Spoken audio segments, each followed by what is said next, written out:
सध्या केरळमधून एक हृदय पिळवटून टाकणारी आणि तितकीच प्रेरणादायी अशी बातमी समोर आली असून 10 महिन्यांच्या चिमुकल्या बाळानं 5 जणांना जीवनदान दिलंय। ही गोष्ट आहे आलिन शेरिन अब्राहम या गोंडस बाळाची। 5 फेब्रुवारीला पथानमथिट्टा या जिल्ह्याजवळ झालेल्या भीषण अपघातामध्ये आलिन गंभीर जखमी झाली होती आणि ती आई वडील आणि आजी आजोबांसोबत प्रवास करत असताना समोरून येणाऱ्या कारने त्यांच्या वाहनाला जोरदार धडक दिली।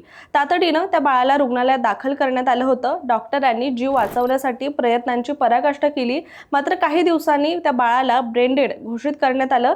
या कठीण क्षणी सुद्धा आईवडिलांनी मोठा आणि धाडसी निर्णय घेत त्यांनी आपल्या 10 महिन्यांच्या लेकराचं अवयव दान करण्याचा निर्णय घेतला। आलिनचं लिव्हर, किडनी, हार्ट वॉल्ट आणि कार्निया दान करण्यात आलंय आणि या अवयवांचं यशस्वी प्रत्यारोपण होऊन 5 गंभीर रुग्णांना नवजीवन सुद्धा मिळालंय। दरम्यान अवयव वेळेत पोहोचवणं अत्यंत गरजेचं होतं।